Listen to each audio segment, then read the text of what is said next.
All right, we're back. Whoa, that was an interesting show. It took every ounce of my being to not get into the debate about when to eat king cakes. That was like, I just, yeah, because, there's part of me that gets it. Like, right, you get the fact that you've got, like, I don't know. You've got traditions, and then at the same time, it's like, they're rules. But I mean, if you're not from the area, number one, that's a hard thing. That's a hard sell. And of course, if you don't subscribe to Catholic doctrines or Christian doctrines, then another thing, so I get it. But at the same time, I'm just kind of like, why didn't we, why didn't we just enforce kind of, they had blue laws forever. You couldn't buy alcohol on Sundays. I mean, you think they could have something. It's like you have to cross the county line to get to your pirated king cakes, I still can't. I can only buy it in Mobile. I can't buy alcohol until after noon on Sundays. Really? Yeah. And when we first moved here, we couldn't buy it at all on Sundays. So it had to be good with planning. Yes, right, exactly. Well, there was a time, actually, when I moved to Washington State, where there was state-controlled liquor stores. So the only way that you could get alcohol was through these state stores. And then there was a big push by Costco predominantly to open up the sales and distribution. But the state of Washington, being what they are, they said, great, we'll do that, but we're going to slap a fat tax on all the alcohol sales to pay for all the people that are losing their job at the state liquor stores. It's like, really? Is this what it's about? I don't think so. So now when you go to Costco, there is a unit price, and then there's a state Washington tax, Washington state tax that's listed on the price, and then the total price. And it's like, oh my God. I mean, it's ridiculous. The amount of tax, because you're buying Costco sized liquor, right? And so it's not, something where you're just buying like a little airplane sized bottle where it's, cents. This is real money, it's dollars, right? So, Wow. But yeah, that was so. Well, Kai's got the king cakes cut up. Let me switch over to our 3-person. There we go. Am I in the shot? No, I can get you in the shot though, because Ace doesn't. Yeah, apparently Ace doesn't want to be in the shot. Where's my mouse? See, when you are in the middle of a show and you're trying to find your mouse cursor, oh, there it is. 4 monitors over. It's kind of, all right, there we go. So now we can, you just stay put, Kai. Okay. There we go. All right. And for some reason it's zoomed in on, it is zoomed in on you. There we go. That makes it a little bit more tolerable. And so Ace can sit there now. I don't know why it was zoomed in, but Ace can sit there and we'll see him when he comes back. All right, so Kai, I'm going to bring your mic up. So you are now live. And you can bring the mic closer to your mouth. Oh, there's Ace. Yeah, there he is. Come on, sit down. Oh, thanks. Oh, we got some forks. I just eat it with my hands. Yeah, I mean, what the hell's utensils for? Okay. I got my utensils too, so. Oh, you do? Yeah, but this, I mean, it's like, like just plastic would be great. We're eating it on paper plates, but we're using metal utensils, so I'm not really sure about that one. It's okay. Whatevs. Let's see. We'll bring Ace up here. Oh, he's eating. Never mind. Huh? What? Immediately going for it. Yeah. It. Can we maybe do the happy birthday thing first? Okay. Put your headphones on. There's a table. He can hear you. Yeah, I know he can hear me. There's a table right here, and he puts his water glass on the carpet. You should have seen us during the show. He was eating these popcorn chicken, and he had this squeeze bottle. Did you He was squeeze? No, stuff on he my- was trying so hard not to be too loud. It just splat. Or trying not to laugh, but yeah. Okay, so you see Ace. You see there. There you are. Okay. Yeah, just align the red dot on your nose, just to the Wait, where's the red dot? on your nose. Wait, what? Oh, Yeah, Bad dad joke. Huh? it was a bad dad joke.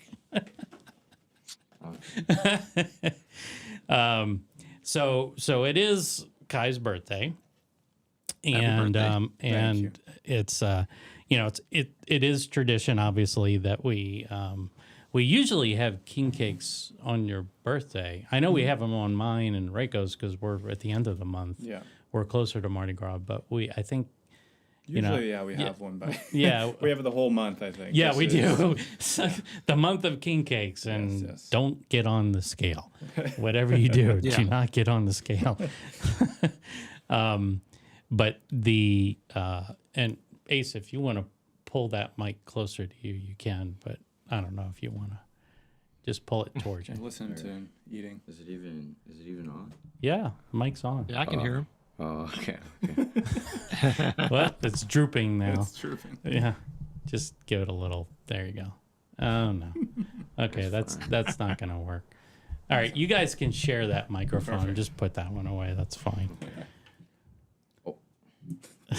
Dude, how do I have to train them in the workings of the studio first, but because it's there we go. There we are. And this So- is live, so I mean, It is live. It is live. So this is if you had to say this is trial by fire or on the job training. So you guys are now being broadcast to the world on YouTube. So did you happen to give your woman a link to the podcast? No, I didn't. You didn't? You should have, man. I guess it's too late, but No, it's not. She can, if she's got YouTube, she can tune in. Okay. What about you, Ace? well, what do you mean? They're both ladies, man. Ace, do you want to Okay. talk about? No, I'm not. Can we see a picture? No. He's been hiding her. He has, and she's got a little bit of a sassy look to her too. So, but yeah, the we have the king cakes typically with the boys is with eight. I was trying sorry.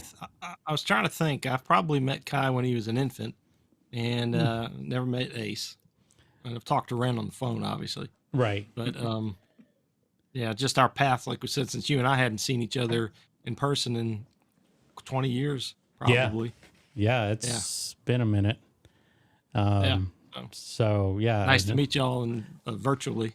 Oh yes, nice to meet you too. I can see half your face from here. Oh, Wait, there- Oh yeah. he's, Oh, yeah, oh, there. because of the microphone. Here, let me move the Okay. window over a little bit so you should be able to see him a little bit better.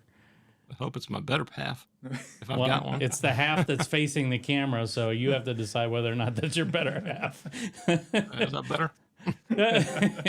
Yeah, I've got to figure out the right way to look into it. Yeah, All right, you got to well, get that. that'll Give work it, for now. give it that sultry look. You know that sultry. No, not that look, but we'll work on that stuff. We have to do our Yeah. poses for the YouTube thumbnails anyway, where it's like, Oh, I thought it was You know, gonna be all like that blue stuff. steel or something like that. no. Or you got to, or they say that if you put your face on there and you have a reaction and you're pointing Oh, to yeah, something yeah. or whatever, it garners attention. And it's like, oh, Jesus. Poor Yeah. guy. Guy is another podcaster. He's done that, and he said he's just got up in front of a green screen and took a bunch of pictures, and now he has this portfolio of reactions that he uses for different thumbnails. Yeah. And after a while, you can see he cycles through. He seems very surprised pretty much all the time, or happy. But anyway, I see my buddy Lester Folse is watching on. I can see it on my phone. oh really? So, Cool. yeah, Shine Folse. Well, you got Lester's a gotta tap in the comments and say howdy to the rest of us.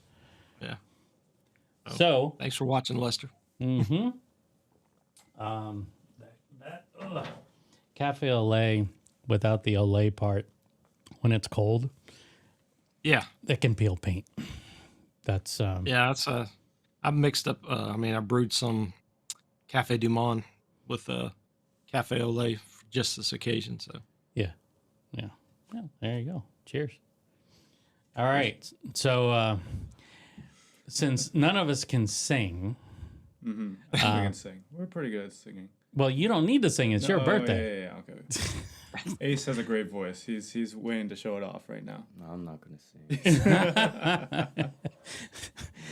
You don't want to. Get up there and be the next. What? You Star. No. No. Okay. Well, Mr. Shy. Okay. Well, lucky for you, I've queued up the men's room to sing "Happy Birthday." Oh God. Is that a like over there? Is that what? Oh, there's a thumbs up button that just showed up. Oh yeah. So, we can do this real easy. Nobody has to sing anything, and then we can start eating king cake. Oh, by the way, let me see. Go to the table. That's not the tabletop. What is wrong with this? Let's see here. Let me look at I want to get that tabletop on here, and why don't I see it on my list of cameras? No. Give me 1 second here, folks. There we go. And that is going to be camera G. So let's see here. We'll put the table back on, which is the boys, and we're going to change that over. There we go. So there you go. here's a slice of king cake. Slice of heaven. This is a Kai, sorry. Yeah, don't even mind. Hey. It's your birthday. You can't just order me around. So this is the my slice. Now you can see that the sugar, the colored sugar, is kind of melted, I guess. Yeah. But and you can't really see the cream cheese filling, but it is a substantial, piece of bread. Cross sectional, it looks pretty much like the same sort of cake that I've got. Yeah, definitely. Dad. What? Up. Come here, Ace. Let me show the rest of the world your piece. And this is the perfect end to see. There's the baby jammed in. Congratulations, the bottom. Ace. Yeah, Ace gets to buy the next one. Oh, Thank So, you, Ace. so if you remember from the previous episode we were just talking about, he can present that to one of his lady friends, and she can cherish that as because he's the king He's the king for the day. wow. for the day.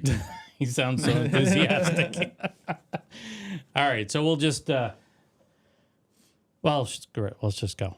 Happy birthday. Happy birthday. Happy birthday to you.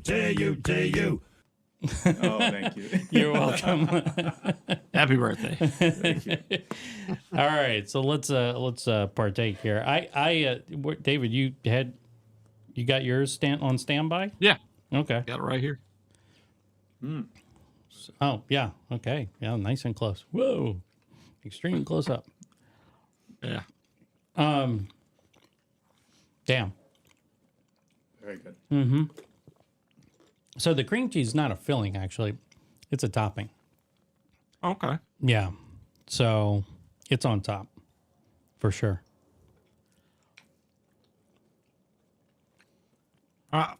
Like I said before, with this one, I like the flavor. It's not overly sweet. Yeah. It's what I think. And I'm not really a big brioche type of fan. Now, does yours have cinnamon? The one we had from the Camellia Bakery, to me is a little lighter than what I've got here. And it's like a cross between this and a really good cinnamon roll, but not heavy cinnamon, but just kind of light and I wouldn't say it's heavy. It's not heavy at all. No. Yeah. But the cream cheese really balances the dryness yeah. of the cake. So with some of the brands that I can get in the stores around Mobile, the standard offering is usually what I just call a dry cinnamon Right. roll type Right. of king cake. I don't think it's intended to be quite cinnamon roll, but that's what I get. And so usually if I buy from them, I will try to get it filled with the cream cheese, or I guess say like a Bavarian cream, which I guess is maybe a little lighter. Right. But now, so like we're talking about the evolution, I don't think, when we were growing up, filled king cakes, I don't believe were a thing until No, I would in say the it was last like 15, 20 years. no. I would. It was before I left New Orleans, so it's been Okay. 20 plus years at this point. I want to say that I had my first cream cheese king cake either the late 80s or early 90s. Okay, so it must have been that time. Like I said, I didn't have access to my king cake history. Really, was very limited prior to 1986 Right. when we moved here, and then even then it wasn't unless we went into Louisiana in January, February that I even got exposed to any of them that were beyond just a regular one. So that probably was why I think that was later. Okay. So now one of the things we touched on, but we didn't really get deep into was that the history of Mardi Gras really, as it pertains to the way or pertains to when it was first celebrated in the United States, Mobile lays claim, and I believe accurately so, to having the first Mardi Gras celebration. Yeah. And then New Orleans at some point co-opted it, I guess, or maybe it wasn't so nefarious, but whatever the case. Well, like I said, back when Mobile celebrated the first Mardi Gras, like 1704, I think, 1703, 1704, it was still the capital of French colonial Louisiana. Right. So for all intents and purposes, it was still Louisiana. The first, if you want to call it celebration or recognition of Mardi Gras, I think maybe actually it was like 1699 when, was it Pierre Lemoyne, one of the Iberville brothers, whatever they were. Yeah. I think when they were sailing up the Mississippi, they realized where they were that I think the priest, they always seem to carry priest with them on these journeys. To protect them. And so, It's like their yeah, I bodyguards. guess. Yeah. So, and the priest noticed that the date was the day before Ash Wednesday. And like you said, the European tradition of having, celebrating and getting Carnival and all that in Europe. So they recognized that. And I think they probably had the celebration probably would have been more spiritual, I'm guessing, recognition. And I think you got like Point de Mardi Gras is a spot on the river, Oh, it is. which I think has changed name now. Okay. But that was 1699. But then as far as your first groups of actually having like people that were being festive about it and party going, that really would have been like in Mobile. And I had written some notes down where I think it was there. And then by 1710, they were actually parading in Mobile, but it was, you got to remember, this is a colonial outpost. Sure, When you say sure. parading, it's probably just a procession down. Yeah, exactly. It's not. It's a far cry from what we know Mardi Gras Yeah. to be today. Yeah. Yeah. Well, But that was like 1710 or so. And then, but the thing about it is there was so much by 1722, everything had shifted to New Orleans. right. So, a lot of the people that were in Mobile ended up, if they were still alive, were in New Orleans where their kids were. Right. So you had all that coming over there. And then they started, New Orleans started really with some of the crews in the. I think there was a 1835. I can't remember if it was Mobile. I think it was actually New Orleans. There was a parade listed. I think it was the Cowbellion, something like that. The Cowbellion. Cowbellion? Kind of Yeah, like a let me see if I got my rebellion, notes but here. with cows? It was a cowbell, like the guys at the Mississippi State Mississippi games. State, yeah. Okay. I think it was like cowbells and rakes. Sure. Okay, anything that makes 1710. noise. It was the Bouffe Society. The Booth Cross, which is yeah. the beef. Yep. Yeah, that was in New Orleans. I mean, that was in Mobile in 1710. Okay. So what But then, go ahead. we're looking at this point, what, it's kind of splitting hairs, but we're looking at a celebration that has been going on now every year for over 300 years. Yeah, I think the only times you didn't celebrate was like Civil War, Right. and during World War I and World War II, due to just various reasons why it wouldn't have been celebrated, safety primarily. But I think that was a real thing. Is that right about the 1850s is when it was really starting to catch on in New Orleans, and you had the Civil War, and the big guy here in Mobile is a guy named Joe Kane, and after Civil War, he kind of brought back parading in Mobile, but by then it was fully established in both cities, and so I think you've had a cross pollination between the two Mm-hmm. for pretty much a lot of that time, because now the big thing in Mobile is throwing moon pies, and moon pies are a product of, I don't know if it's Nashville, but it's out of Tennessee, and I'm not a big moon pie fan, although I will eat a chocolate moon pie. And You ever but had now- moon pie I before? don't know what that is. Yeah. So, okay. Growing up in the you have to Northwest. look that up. Yeah, you got to look Yeah. up what a moon pie is, but it is, it's like a yellow cake, marshmallow, and then Yeah, so you covered got in chocolate. banana or chocolate flavored, and it's a kind of like a wafer. Think of a little bit more moist, like a vanilla wafer almost. That's bigger. I mean, the real big ones are about the size of, They're a big. little smaller than my hand. Yeah. But think of it as sort of a softer wafer. 2 of those, and then in between is marshmallow cream, Right. Yeah. and then they're dipped in either a thin chocolate or a thin banana flavored icing. And the icing is kind of like a candy shell almost, but not hard. Right. But So- it is kind of keeps everything together. Yeah. You Yeah. throw them? And They throw them. Yeah, they yeah. got them in little plastic containers, Yeah. and they'll throw them, and those will be the throws instead of beads or doubloons. Oh, I see. I see. And I think back in the 70s, at least in Mobile, they used to, or before the 70s, they used to throw Cracker Jack, boxes of Cracker Jacks, which I don't know if you boys remember what Cracker Jacks are. Yeah, we've got some. They used to sell them at the baseball stadium, but I don't see Yeah. them anymore. Yeah. yeah. Yeah, there's They've Cracker they, Jacks and Cracker Jills now, I think. Is there Cracker Jill? I think there's Cracker Jill. Okay. Pretty soon they're going to be Cracker Pat. Anyway, So, yeah, so but they were in moving along. boxes, and so, and if we can get our cousins on to talk about throwing things from the floats, there's since there's a certain amount of what do they call it, social lubricant involved with the drinking Alcohol. on these floats, these guys are wasted a lot of times. Yeah. And so they'll end up either throwing to people they know, or if there's somebody obnoxious, they will go out of their way to hurl these things. And so I think the Cracker Jacks, I mean, you got to have your head on a swivel at a Mardi Gras parade. Yeah, you do. Because, and we only go to one a year because my daughters are still in the band. And this one girl we were standing next to, she goes, "Look, my family always stands here.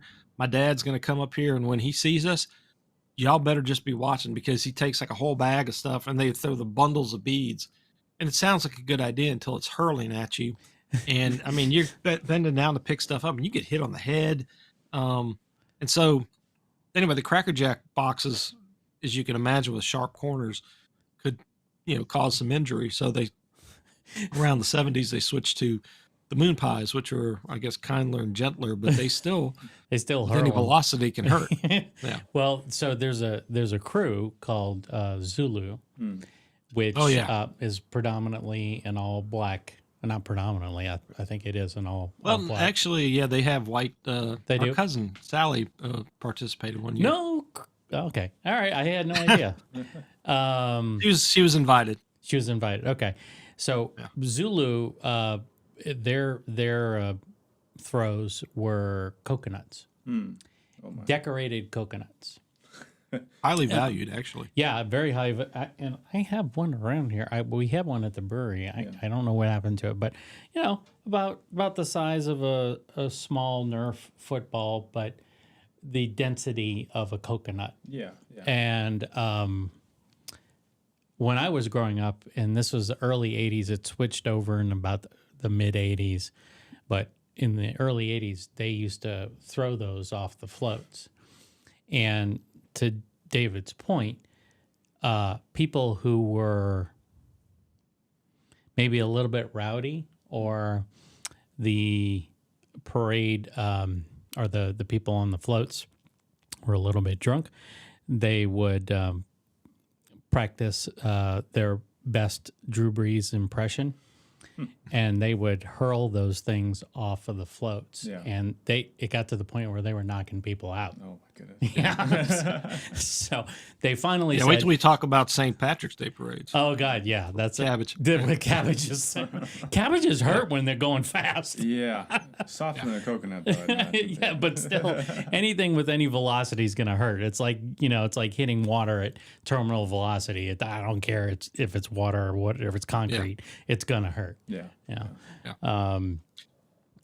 But yeah, so now with Zulu, if you're getting a coconut, they have to hand it off the side of the float. Okay. So you have to run alongside the float. Which, do you ever get I don't know if it's vertigo or whatever that feeling is, where you're running alongside the float and you're fixated on the float itself, and the motion of you running or walking fast just causes some disorientation in your body's, like you're looking up and then all of a sudden you stop, like you get your throws, you stop and the float keeps going. I know what you're saying. Yeah, because you're traveling in motion with the float, Right. and then all of a sudden you stop. I get that actually more from when I'm driving on the interstate, because I drive an hour back and forth from work, and then when I stop, get off the interstate, and I suddenly have stopped, I get a little disoriented from that for a little bit. Yeah. But of course, I also get disoriented just getting up sometimes, just being an old guy. But no, Yeah, you're laughing. It'll be your turn eventually. So, no, what I was going to say, and another difference between now modern day Mobile and New Orleans parades is that we have barricades, and they are you cross that barricade, you climb up on that barricade, and they'll haul you off. The New Orleans ones, as far as I remember, don't have any barricades. I think the only place you find barricades is like along Canal Street. Okay. Yeah.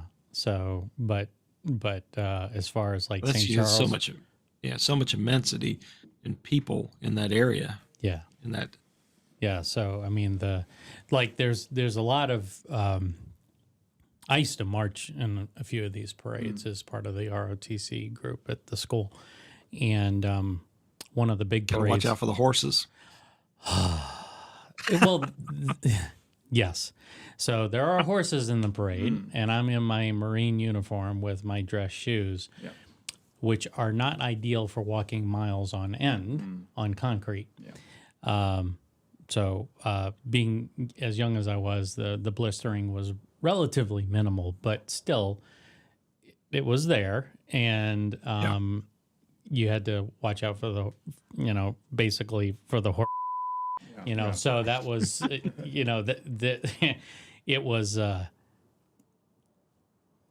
it was rough, because if you're walking behind like a group or a crew that's got horses in the parade, Or the police. or the police, that was God, bringing back memories, and the smell, So, and there's guys in the parade. That's their job, to clean up the horse poop. Yeah, they're going constantly. Those horses, it's Yeah. crazy. Yeah, the trail they leave. Yeah, exactly. They're kind of crop dusting on the concrete. So, but yeah, that's the way, like Endymion. I used to march in Endymion. Endymion started on that canal in Carrollton, I believe, and then kind of wound its way. I forget the exact parade route, but we ended up in the Superdome.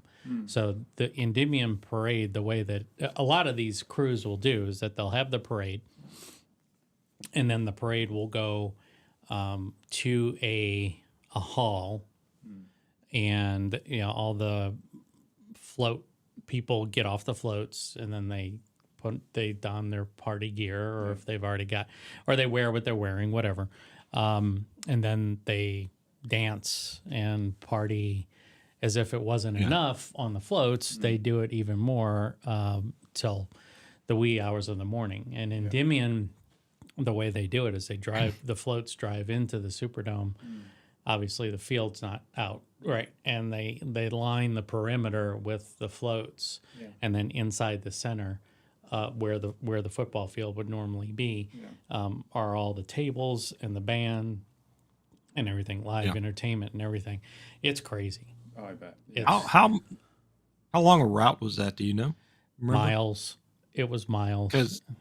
Because with my girls, so we have the Crew of Columbus in Mobile, Right. which is an outgrowth of the Knights of Columbus, being the Catholic Right. tradition here, and so they will have to march. It's like 3.1 miles that they've got to do, and so it's the same basic thing. We have the Mobile Civic Center, which is a dome-shaped Right. building, and so they start there and they make a 3-mile circle and they come back, and they don't actually go in the Civic Center, but they'll park the floats out. And then if you go to the balls, like I've been to 2 of them, inside you have to watch their little tableau where they come off, and they're all dressed up. And by this time they've been drinking all day. They've been on the float, and they come in, and it's a wonder a lot of them can walk. And so they get in there, and then you're at least in the Mobile Civic Center, you're up watching all this, and you can't leave. I mean, they lock the door so you can't even get out.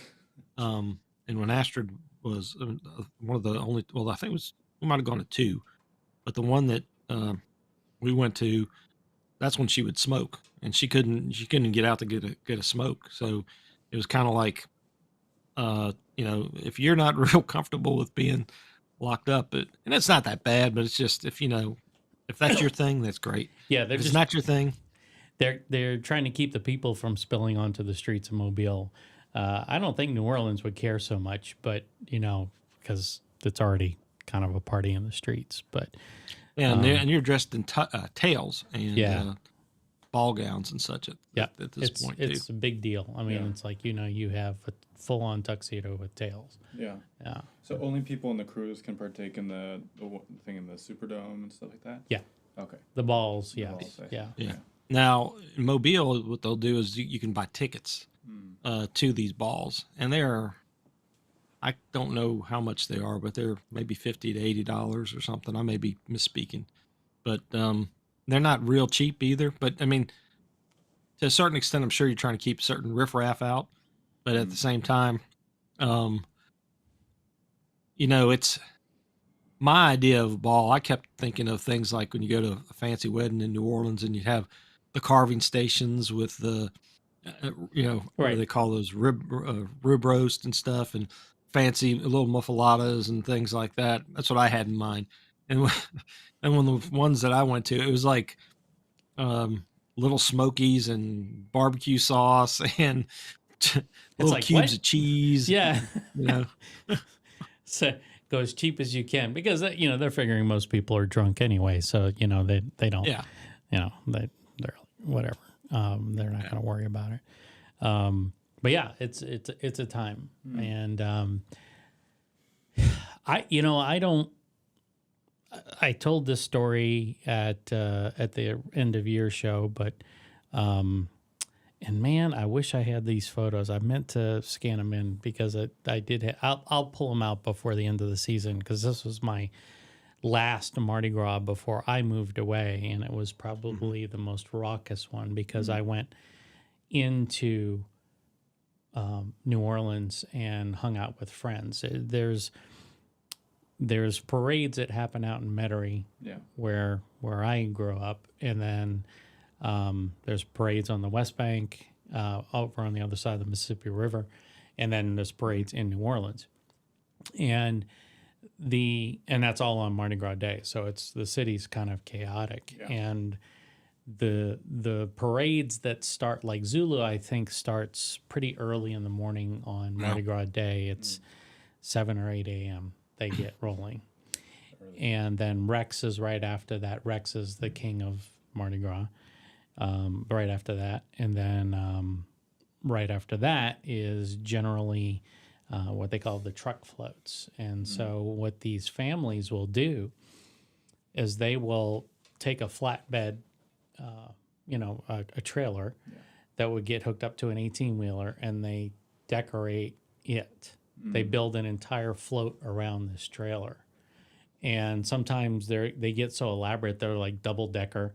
I don't think they get structural engineers to check that stuff out. I really don't. But maybe and all it's going to take is one collapse, and then all of a sudden it's going to have to be approved by a structural engineer before it can go out on the road. Well, I think, I don't know about the truck parades. I think a lot of the big floats are actually used back and forth from parade to parade.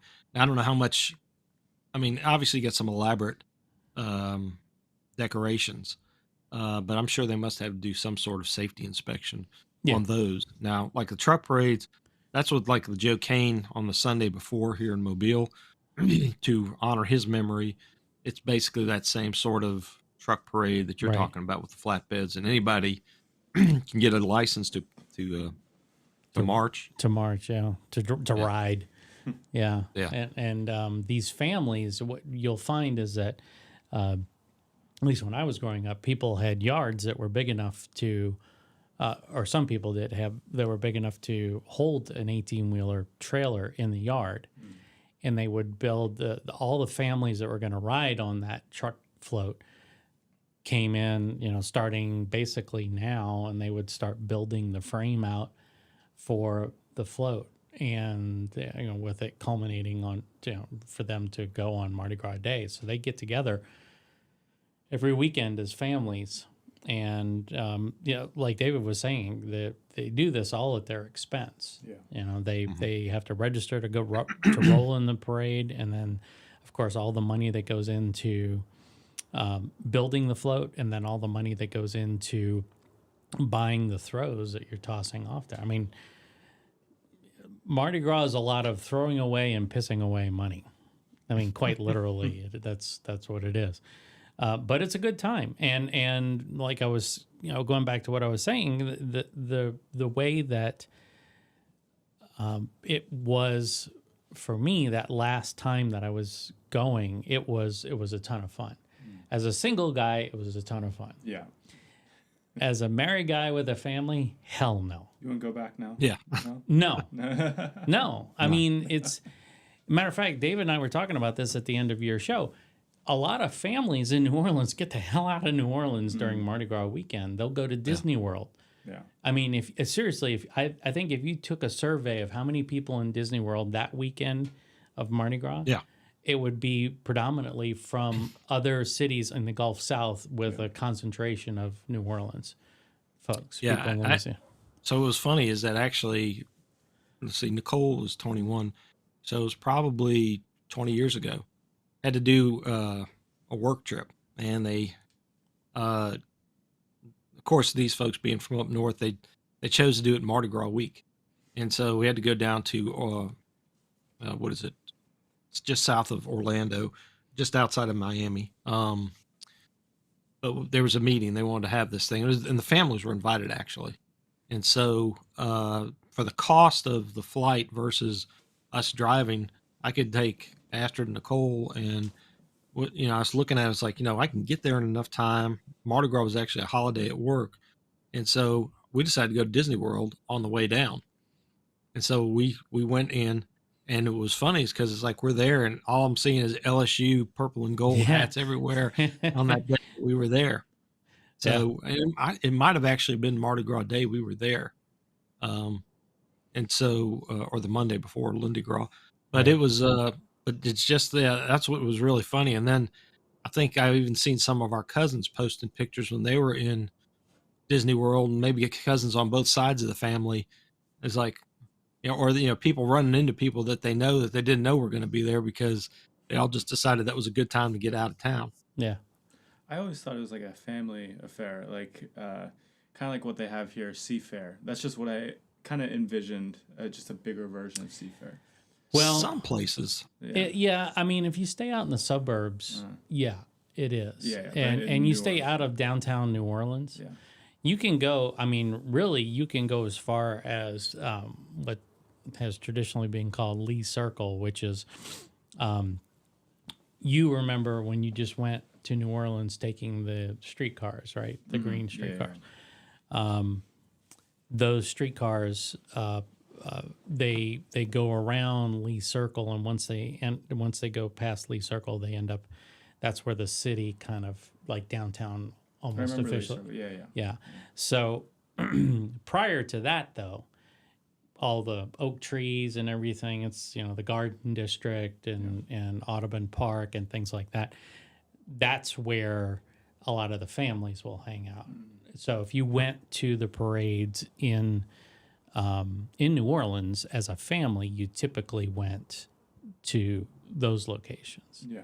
Okay. So, so when my girls were little and my nieces and nephew were little, so we got them in Mobile, and then across the bay is Fairhope, and there's even Gulf Shores has got them. And Fairhope, what I like about Fairhope is that it is a very small. It's got even like a little style that's similar to the French Quarter, but built 250 years later. So there was like small little parades that they would have at night. So what we would do is we would go and take the kids to that, and then go back to my parents' house because it was not that far away. And I'd make pot of gumbo, and we'd have it over there waiting. And so we'd go to the parade, and that would give them the experience without having to deal with all the crap. yeah. And so, but you can find the family-oriented types, like Jeremy's saying, and maybe in parts of Metairie, in the North Shore, I'm guessing. Yeah, definitely in North Shore, Mandeville, where, and Covington, where Dennis and Suzette are. Those there are pockets that exist, but essentially from Metairie eastward all the way to Mobile is where you can find the parades. Lafayette has parades too, right? Well, actually, I think Lafayette has the both the traditional parades that we know of, and then they also have the Mardi. A little further out in the country, you have the Cajun Mardi Gras, with is the runs that the as they call them, where they go through the cities. It's actually supposed to be like a rite of passage for young men and young people, I guess, in general now. But they'll go around and try to get the ingredients for communal gumbo, and everybody's mask. So it's a different thing. But Lafayette, actually all the way to Pensacola too. Right. But and the runs are not what you're thinking. Yeah, I heard so, No, not those kind of runs. although that does happen to a lot of people after they eat all the crap they eat on Mardi Gras Day. That's it's quite disturbing. Where's our? Didn't we have lunch coming too? Yeah, it's ready. Well, why didn't you guys get it? You could eat. Okay. I mean, I know you're probably going. What? What? What do you mean? Mac and cheese and chicken nuggets. I mean, yeah. Yeah. Yeah, I'll go eat it right now.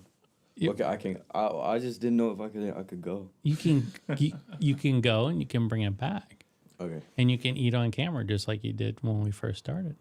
Okay. And it's totally okay. Just don't spill stuff on the floor. Okay. All right. Yeah, it's fine. They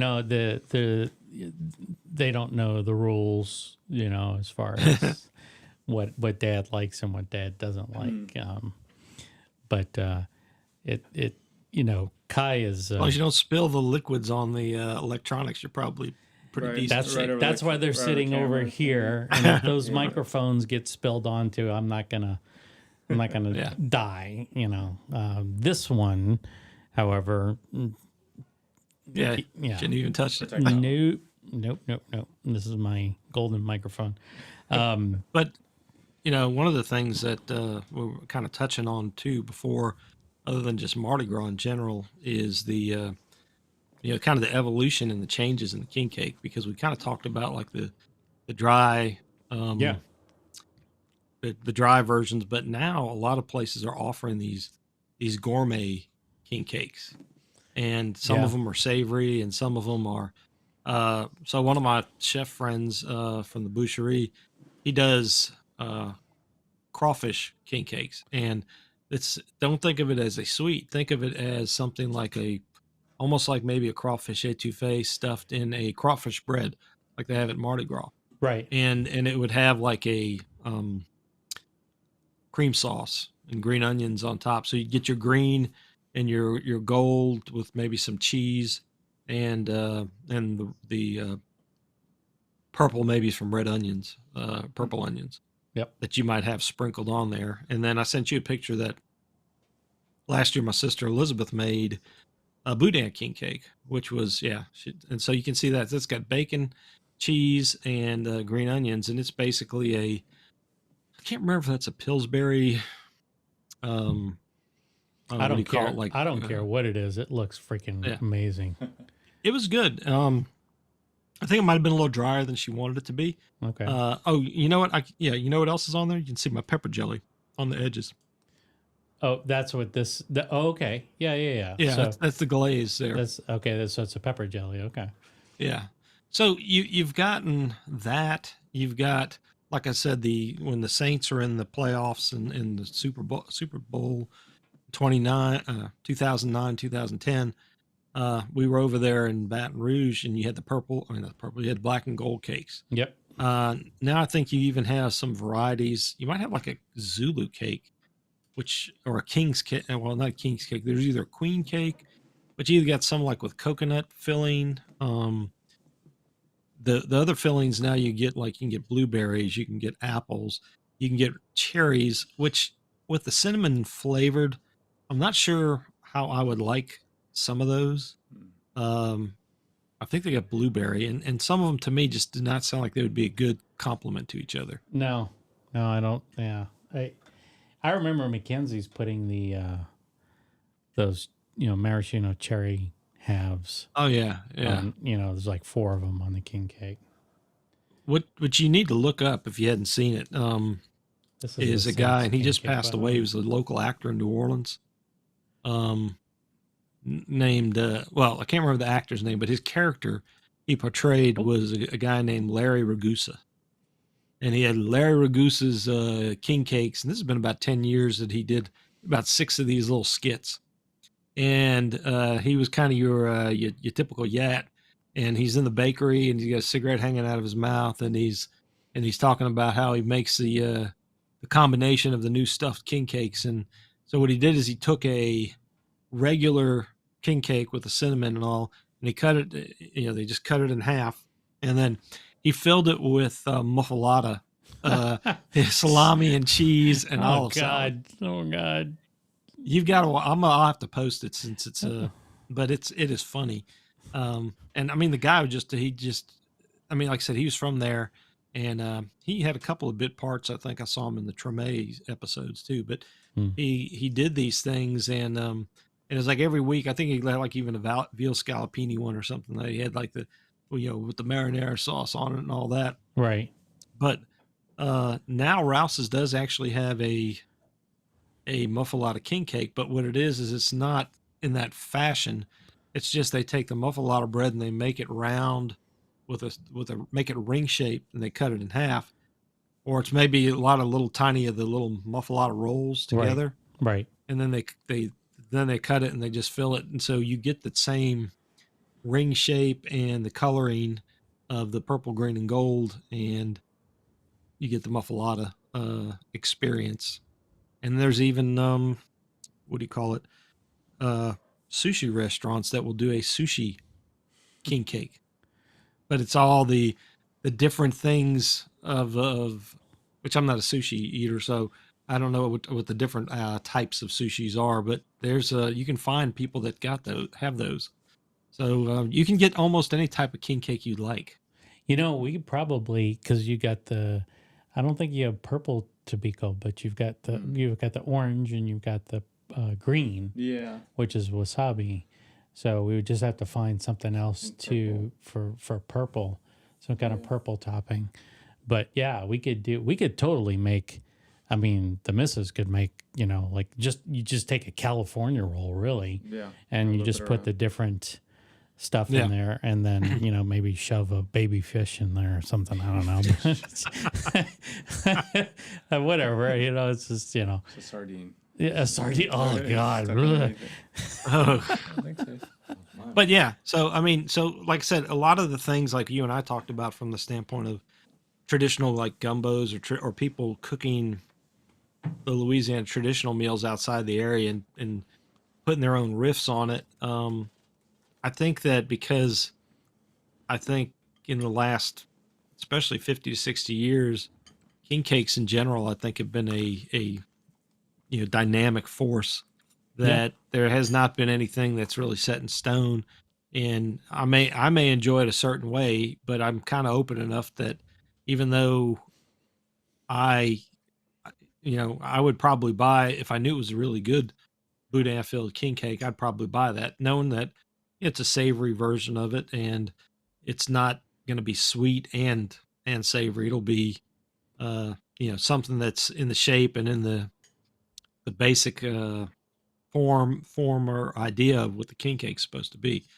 But like I said, now and then I see people posting, is there a good place to get a gluten-free, sugar-free, taste-free king cake? Yeah, exactly.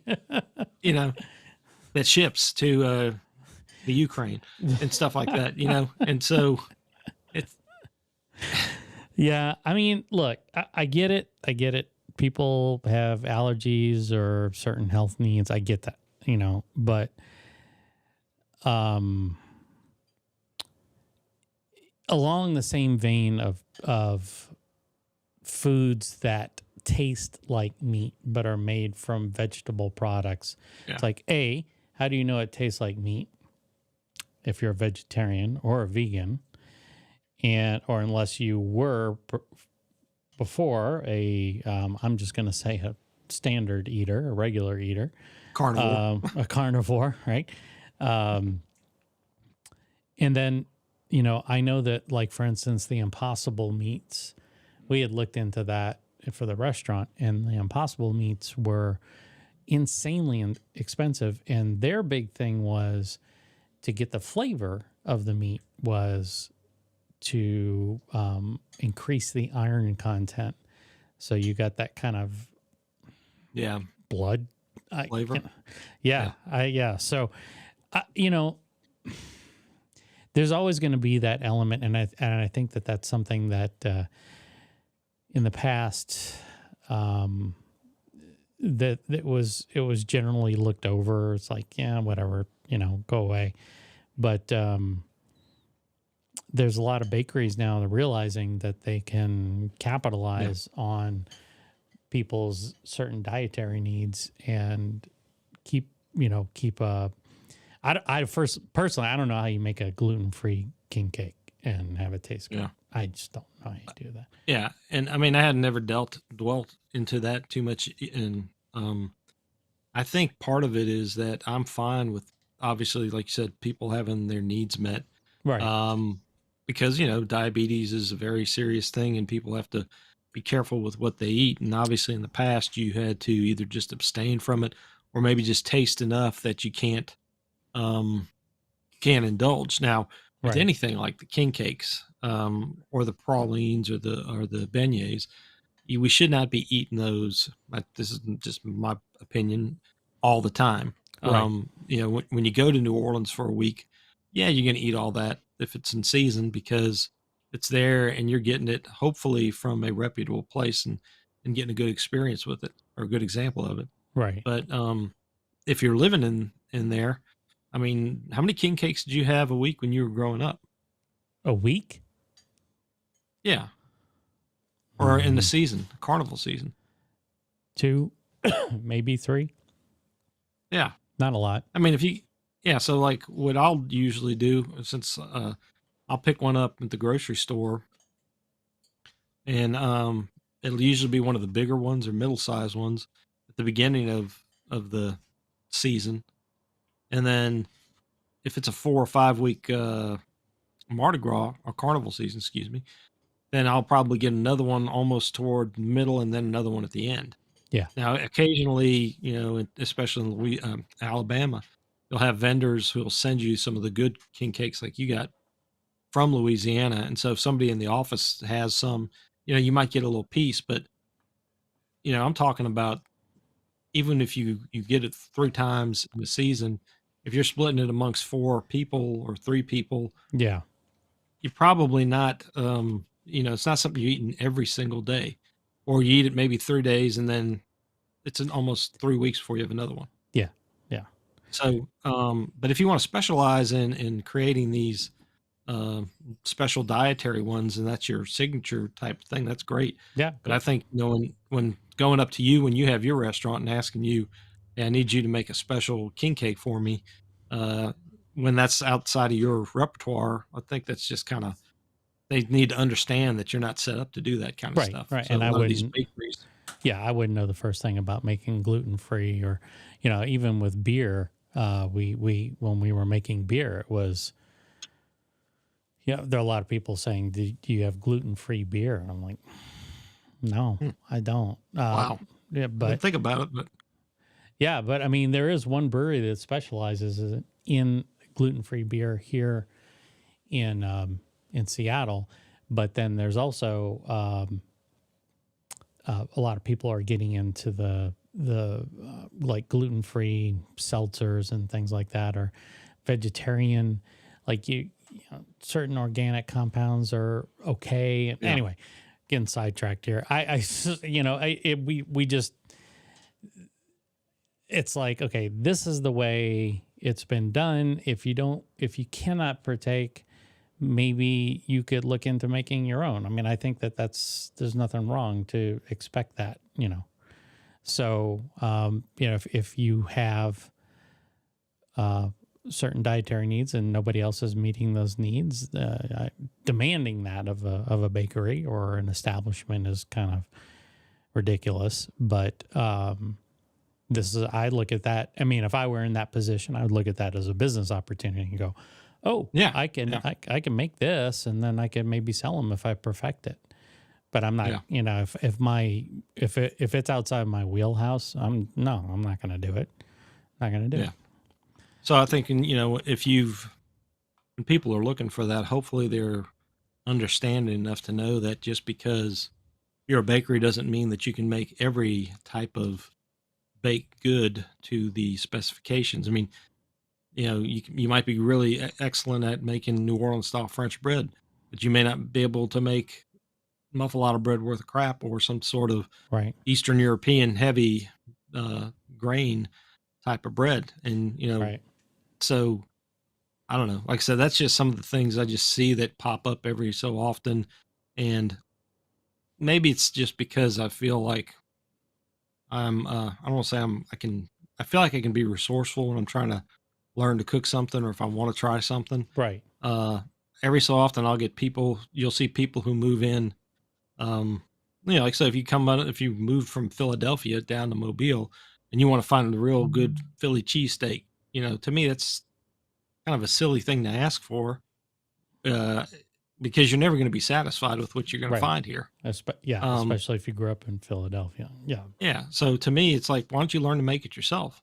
Yeah. And then, I mean, that's so a what we lot of did times I see, with po' boys here. It's like, yeah, I couldn't get a decent roast beef sandwich, let alone po' boy up here to save my life. But, Mhm. All right. Well, I think we're going to go ahead and wrap it. We've been an Yeah. hour talking here. So, Now we're just a bunch of two old guys there. right, exactly. We're just ranting. Ranting. Get off my lawn, you know? But, yeah, it was a good talk. And, Yeah. you know, Glad I happy got birthday. to see the cousins on there. Happy birthday, Kai. Yeah. It's like, yeah, cousins. Yeah. He's your cousin. I'm your cousin. Wow. That's the most we get out of him is wow. He's a teenager. We'll Wow. let it slide. I hope it was a good wow and not like wow. Well,